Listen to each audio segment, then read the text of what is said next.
जैसा शाहरुख सर ने कहा कि भाई मतलब जब फिल्म सुनाई गई तो पेपर पे it was an amazing film, सबसे पहली चीज़ तो ये। उसके बाद मुझे पता लगा कि उसने I am paid against opposite Anjali, तो बस हो गया बात खत्म मेरे लिए। ऑनेस्टली फिल्म खत्म थी, मैंने कहा मैं फिल्म कर रहा हूँ। There is nothing more to it. मुझे तो बाद में पता लगा कि विशाल ने एक शॉर्ट फिल्म की थी जो उसने मुझे बाद में दिखाई, और उसके बाद उसको देख के मुझे और ज़्यादा विश्वास बढ़ गया। That is true. पर ऑनेस्टली स्टार्टिंग में सिर्फ और सिर्फ स्क्रिप्ट और मुझे पता लगा था कि अंजलि करने वाली। शायद सर को तो बाद में पता लगा, मुझे पता भी नहीं था। शूट पे मिले हम। So suddenly he fail in love with me, उल्टा हुआ। आए थे अंजलि के लिए, मेरे प्यार में पड़ गए।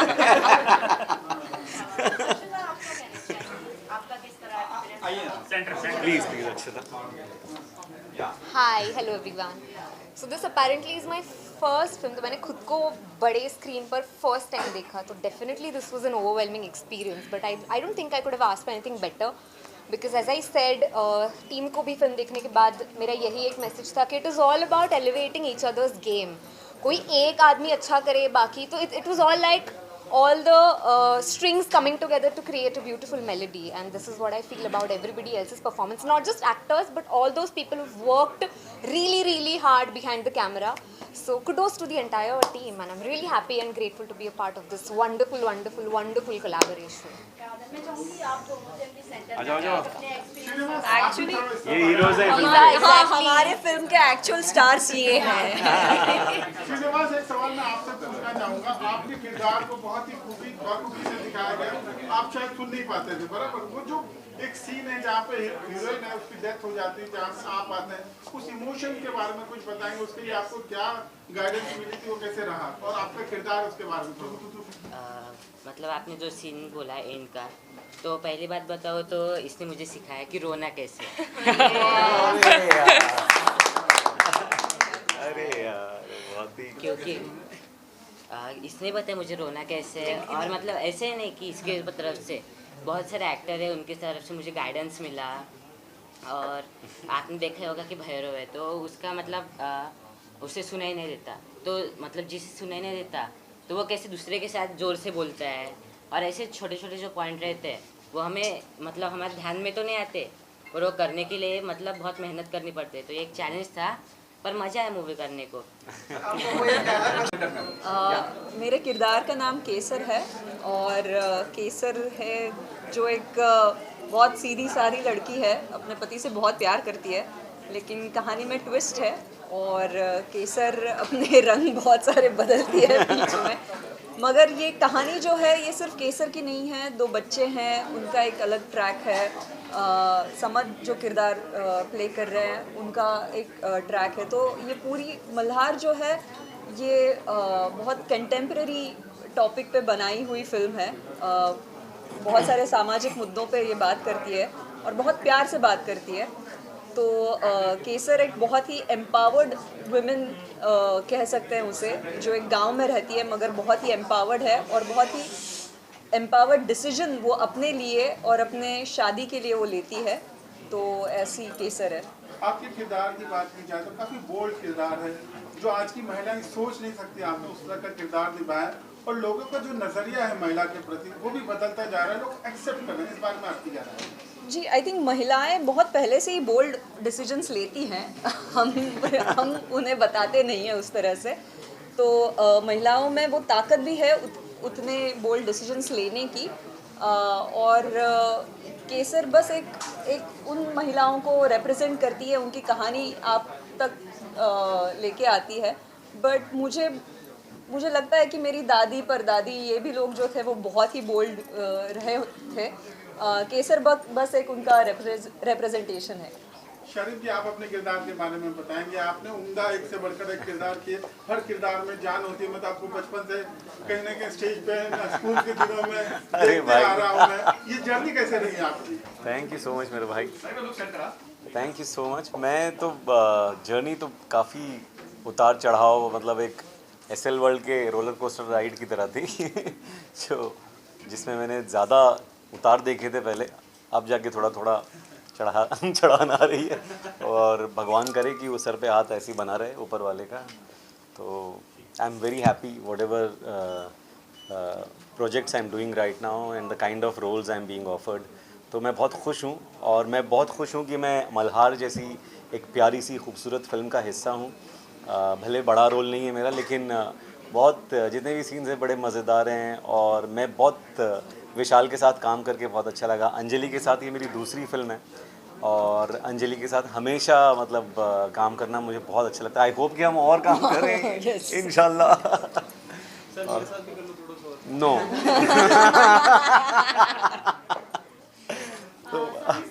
सारे हम लोगों से जानना चाहूँगी, अगर इस फिल्म की बात करें हम, तो सबसे ज़्यादा लीड कास्ट में आप लोगों ने, जबकि आपके दोनों के प्रोजेक्ट अगर हम देखें तो एक से बढ़कर एक प्रोजेक्ट आप लोगों ने किया है। इस फिल्म में क्या खासियत आपने देखा आप दोनों ने स्पेशली कि इस फिल्म को करना जरूरी समझा ऑडियंस को? मैं तो यही कहूँगा, स्क्रिप्ट सबसे बड़ा डिसाइडिंग फैक्टर था मेरे लिए, क्योंकि इतनी बढ़िया लिखी हुई स्क्रिप्ट। हम लोग इतनी स्क्रिप्ट्स पढ़ते हैं ना, जिसमें से कई बार आधे में हम सो जाते हैं, और अगर नरेशन हो रहा है फिर तो, और फिल्म की स्क्रिप्ट बुरी है तो भगवान ही बचा है। भाग भी नहीं सकते narration भाग से। भी नहीं सकते, पढ़ने के वक्त आदमी फिर भी वो कर लेता है। तो ऐसे में जब आपको एक अच्छी स्क्रिप्ट मिलती है तो वो एक it is like a blessing in disguise. और ऐसी ही खूबसूरत स्क्रिप्ट विशाल ने लिखी है मल्हार की, बहुत काफ़ी मुद्दों को टच करती है बिना कहीं प्रीची हुए, और बच्चों से इन्होंने इतना बढ़िया काम करवाया है, मतलब बहुत बहुत अच्छी। मेरा लिए डिसाइड कर, जो आप कह रहे हैं, मेरे लिए वो स्क्रिप्ट था डिसाइडिंग फैक्टर। और मैंने इनकी एक शॉर्ट फिल्म देखी थी, तो इनके ऊपर भी भरोसा आ गया था और फिर अंजलि है, इन्होंने मुझे बताया, तो फिर गेम ओवर हो गया। अंजलि जी, आप लोग की बात करें तो बहुत ट्रेडिशनल लुक में आप नजर आ रहे एक सेकंड, इनका एक जवाब हो जाए। जैसे कि ये 4 अलग अलग स्टोरीज़ हैं, 3-4 अलग अलग स्टोरीज़ हैं, और चारों बहुत अच्छे से राइटिंग है लिखी हुई है, बहुत अच्छे से लिखी है, और काफ़ी अच्छा लोगों ने परफॉर्म किया है इस फिल्म में ना, और इन भाई ने भी बहुत अच्छा किया। तो मैं इतना कहूँगा कि राइटिंग बहुत अच्छी है फिल्म की, डायरेक्शन बहुत अच्छा है, और देखने लायक फिल्म है, बहुत ही अच्छी फिल्म बनाई है। सर एक सवाल आप सभी से है, मैं काफ़ी दिनों बाद एक ऐसा पोस्टर देख रहा हूँ मूवी का कि अभी पोस्टर देखो तो गन, बंदूक, बारूद यही सब देखने मिलता है, या फिर बम ब्लास्ट के सीन, गाड़ियों के एक्सीडेंट का सीन, कपड़े भी वेस्टर्न टाइप देखने के लिए मिलते हैं। लेकिन ऐसा पोस्टर मुझे दिख रहा है जिसमें सब कुछ ट्रेडिशनल है, पहनावा वगैरह, ग्रामीण परिवेश से जुड़े लोग हो, नीचे ऊँट वगैरह दिख रहे हैं, क्योंकि इस तरह का जो प्रयोग किया गया मूवी में, वो क्या आपके विचार क्या है इस बारे में? लोग रिलेट कर पाएंगे क्या? बिल्कुल रिलेट कर पाएंगे। पंचायत इतना बड़ा हिट क्यों है, उसमें तो मतलब वो एकदम हार्टलैंड को फोकस करता है, और लोगों ने उसे इतना सराहा है। मेरे ख्याल से तो उल्टा, कहानियाँ जब अपने रूट से जुड़ी होती है ना, तो लोग उसे और ज़्यादा पसंद करते हैं, इनफैक्ट वो इंटरनेशनल हो जाती हैं फिर। तो मेरे हिसाब से तो वो हमारा प्लस पॉइंट है, और आई होप कि ऑडियंस भी उसे उस नज़र से देखेगी, और एक फ्रेशनेस, जैसे आपने कहा कि इतने सारी गोला बारूद और बंदूक वाली चीज़ें हैं, तो उनके लिए भी एक ब्रेथ ऑफ फ्रेश एयर होगी मल्हार। साजिद सर, ये भी जानना चाहेंगे, अगर कोई भी फिल्म आती है बॉलीवुड में, उसके प्रमोशन बहुत बड़े पैमाने पे होते हैं, तो इस फिल्म का किस तरह से प्रमोशन आप सभी कर रहे हैं आगे कि लोगों तक ये फिल्म पहुँचे? क्योंकि जब भी एक कहते हैं छोटे बजट की फिल्म आए तो कहीं ना कहीं उन लोगों तक नहीं पहुँचती जो एक्चुअल में ये फिल्म सबको देखनी चाहिए। ये इसका मतलब जवाब जो है वो तो प्रोड्यूसर साहब बेहतर दे पाएंगे, हम तो उनके साथ में अवेलेबल हैं, वो जहाँ बोलेंगे हम वहाँ पहुँच जाएंगे। अगर ये लेकिन हाँ, सबसे अच्छी बात ये है कि हमारे जो प्रोड्यूसर है, उन्होंने द फिल्म इज़ रिलीजिंग, मतलब 100 से ज़्यादा थिएटर्स में रिलीज़ हो रही है हिंदी में, और 50 थिएटर्स में रिलीज़ हो रही है मराठी में। So it's a huge risk that he has taken. ये बहुत ही मतलब बहुत बड़ी बात है, और उनका विश्वास भी इस फिल्म पे दिखता है, विशाल के काम पे दिखता है। और ये फिल्म बहुत ही उम्दा बनी हुई है, इतने सारे लोगों ने इतनी मेहनत बना के इस फिल्म को बनाया हुआ है। तो जैसे कि ये कह रहा है कि रूट से जुड़ी हुई कहानी है, एक फील गुड फिल्म है, but at the same time ये बहुत सारे समाज के बहुत सारी जो आना चाहेंगे अहम मुद्दे पे। बेसिकली ये फिल्म रिलेशन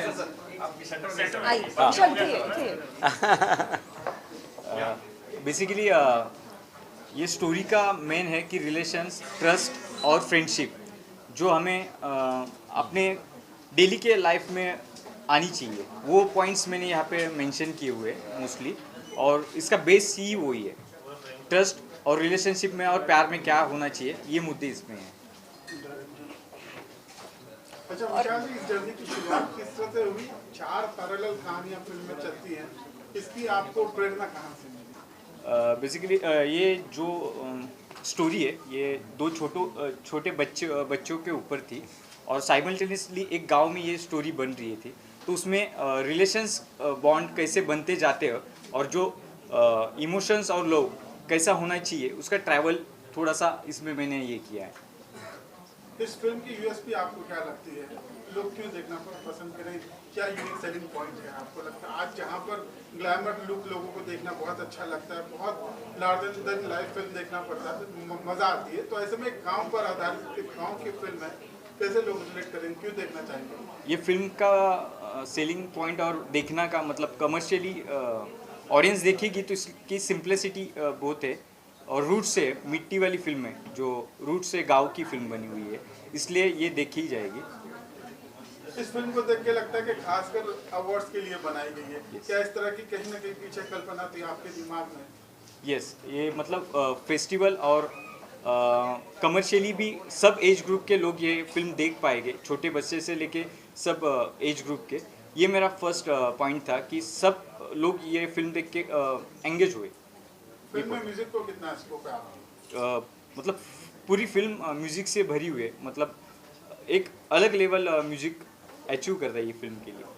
विशाल सर, आपसे जानना चाहूँगी, जब ये फिल्म आती है तो सबसे बड़ी उसके स्टोरी से पहले एक राइटर की कहानी आती है, तो एज अ राइटर एक साथ एक फिल्म में 4 कहानी दिखाना कितना चैलेंजिंग होना है? डायरेक्टर एक फिल्म में कास्ट करना आपके लिए कितना चैलेंजिंग?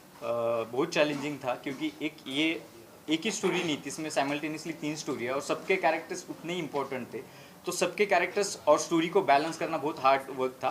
बट उसको प्रॉपर स्क्रीन प्ले और स्टोरी नरेट होने के बाद और छोटे छोटे मतलब कैरेक्टर्स ने इतना अच्छा परफॉर्म किया, इसलिए मेरे को एक्स्ट्रा किसी को ज़्यादा इफोर्ट्स लगाने की ज़रूरत नहीं, उसका फ्लो फिल्म का एक अच्छा बनते गए। शूटिंग लोकेशन सर कहाँ का इसमें दिखा है? क्योंकि दोस्ती ज़्यादा देख रहे गाँव का ही दिख रहा है। ये भारत पाकिस्तान बॉर्डर है, जो कच्छ एरिया है, वाइट डेजर्ट है, वहाँ का ये जहाँ पे मतलब अभी तक टेक्नोलॉजी और इतना कमर्शियली नहीं हुआ है, तो वहाँ पे जितने इमोशंस सिटीज़ में मिलते नहीं उतने ज़्यादा इमोशंस वहाँ पे वो वाले गांव में। शारिफ जी, जब भी कभी आप तो स्क्रिप्ट पढ़ते हैं तो फिल्म को साइन करने से पहले किन बातों का ध्यान रखते हैं? किरदार कितना छोटा कितना बड़ा होना चाहिए, किस तरह के शेड्स होने चाहिए जिसको आप करना पसंद करते हैं? मैं जब कोई स्क्रिप्ट पढ़ता हूँ तो मेरे लिए जो किरदार है मेरा वो मायने रखता है बहुत ज़्यादा, लेकिन उसकी लेंथ मेरे लिए मायने नहीं रखती है कि वो हर फ्रेम में नज़र आए और सिर्फ कहानी उसी के इर्द गिर्द घूमे, ऐसी कोई मतलब लालसा नहीं है अंदर। मतलब ऑफ कोर्स जब मिलता है तो वो उसमें कोई एतराज़ भी नहीं है, लेकिन कहानी में जो किरदार है वो बहुत अगर उसका इंटेग्रल पार्ट होना चाहिए, अगर वो निकल गया तो फिर कुछ एक लिंक टूट गया, वो अगर है और मुझे उसमें करने के लिए क्या मिल रहा है, किन लोगों के साथ में मैं वो फिल्म कर रहा हूँ, डायरेक्टर कौन है, वो बहुत इम्पॉर्टेंट है, और स्क्रिप्ट कैसे लिखी गई है, बाकी के कास्ट कौन है, क्योंकि टीम का अच्छा होना बहुत ज़रूरी होता है, क्योंकि हम एक अच्छा खासा वक्त साथ में बिताते हैं जब एक फ़िल्म करते हैं। तो अगर आप जब हम मिल रहे हैं अगर तार ना मिले तो फिर वो शूट पे भी फिर गड़बड़ हो जाती है। तो इस वजह से वो एक बेसिक एक वेवलेंथ मैच होना बहुत ज़रूरी है डायरेक्टर के साथ ख़ासकर। तो मैं ये सारी चीज़ें देखता हूँ, फिर उसके अलावा पैसे भी थोड़े देख लेता हूँ। किस तरह का